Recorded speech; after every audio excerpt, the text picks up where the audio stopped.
Hey, everybody. We are back here live. This is PlayStation live from E3 2018. We're live from Los Angeles in the PlayStation booth, and we have a very special guest with us, two very special guests. We've got Mr. Justin Roiland. Hello. Hello, sir.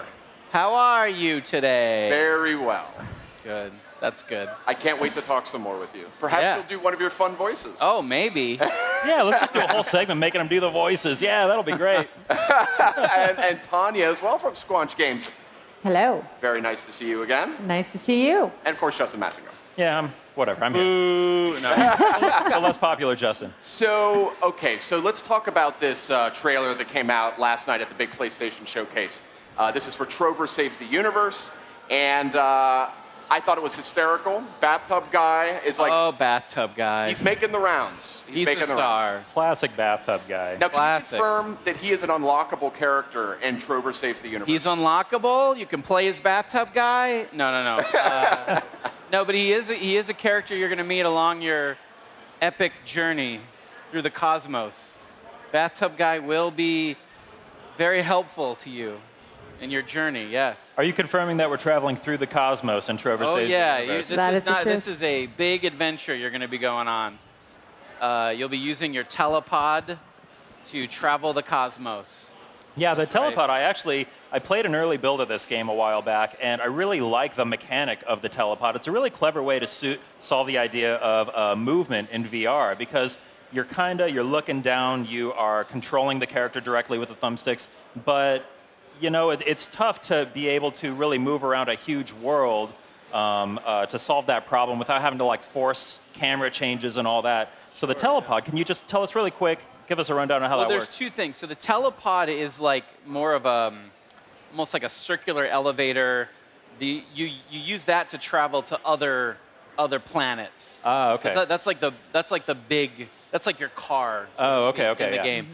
Then there's the warp nodes. That's probably what you're talking about. That's what I'm thinking of. Yeah. Yeah. So it's a bunch of really clever game mechanics all kind of put together to enable the player to be able to explore these big worlds we've made.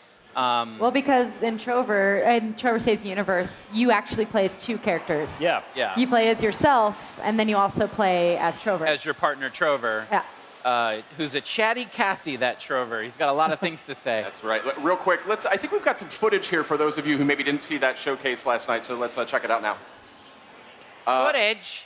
Footage. Sweet footage. We'll see. There's Squanch Games. Oh. Off to a good start. That delicious logo. Okay, there's that bathtub guy. Yeah. So we're rolling that trailer from last night. Not about bathtub guy. Look at that guy. So is this like a playable scenario in the game, or? This is a location, let's say. Yeah, this is a location in the game. And here we're seeing what the actual game looks like. Oh, yeah, just a blink of it. This is a teaser trailer. We wanted to make sure we didn't give away too much. Those adventure-y bits. Was this game created out of a desire to make a 3D platform? But I know that you're intensely interested in VR. Squanch Games has had a lot to do with VR. But is it just like, hey, we want to make like a slashy game? Like, is that where that came from? Yeah, I wanted a really sticky, fun, platformer slash, action. But I love the combination of you being there with this little purple partner, Trover, and you're working together to figure things out and to progress. But then also because you're there, when you meet an NPC or another weird character in the world, they're talking directly to you. Yeah. And you can answer them, literally in the game. Yeah, there's a lot going on in this game.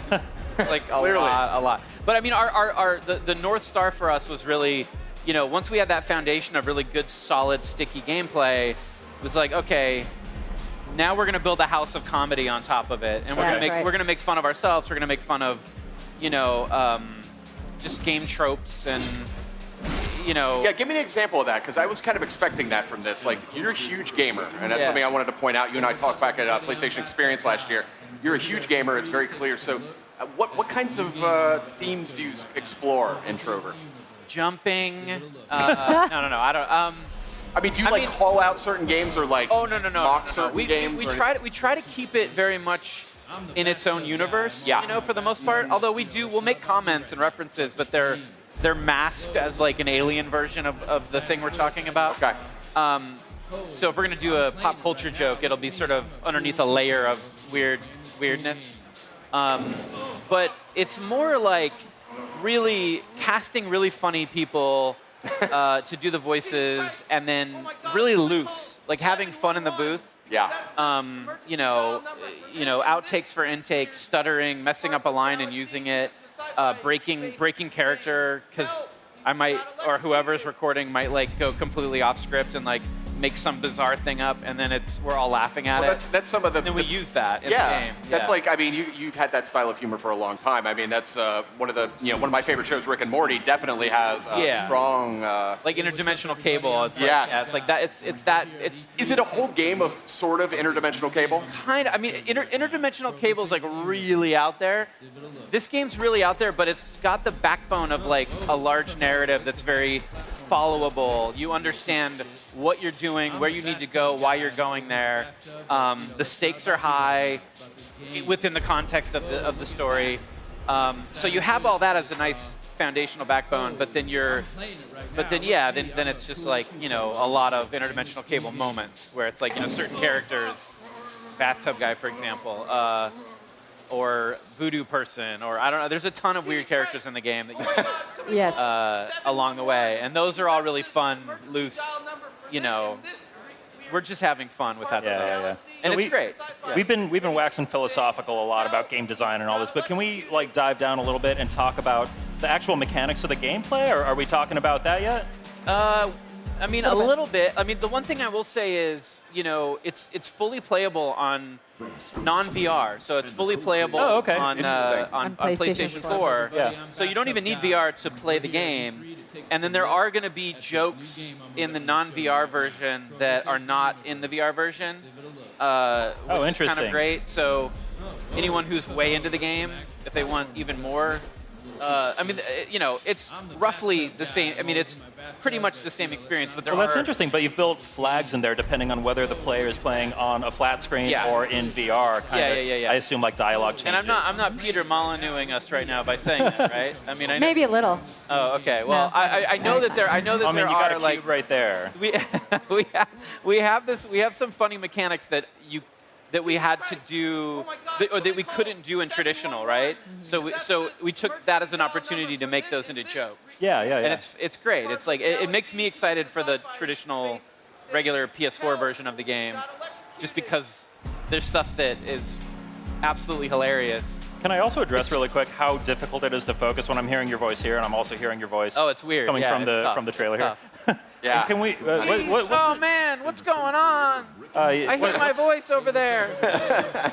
Hey, what's up? I'm bathtub person. I mean, it's just like Justin, really hard to concentrate. You are a big VR proponent. You're a huge Resident Evil 7 fan. Loved it. So good. We just had the Resident Evil 2 guys up here, by the way. Oh, man. No VR in that one, but just I thought you might like to know. Oh, well, why not? No, yeah. I know. Resident Evil 7, though, I know you love VR. So tell me a little bit about what you learned working with Crows on Accounting Plus that maybe you're sort of leveraging here into Trover. I think that it was more, you know, a shared sensibility of opt-in moments. So it's like, you know, imagine you have a cutscene in a game, and a lot of games will sort of lock you in and force you to sit and listen to a character babble about whatever it is that's narratively important to the game.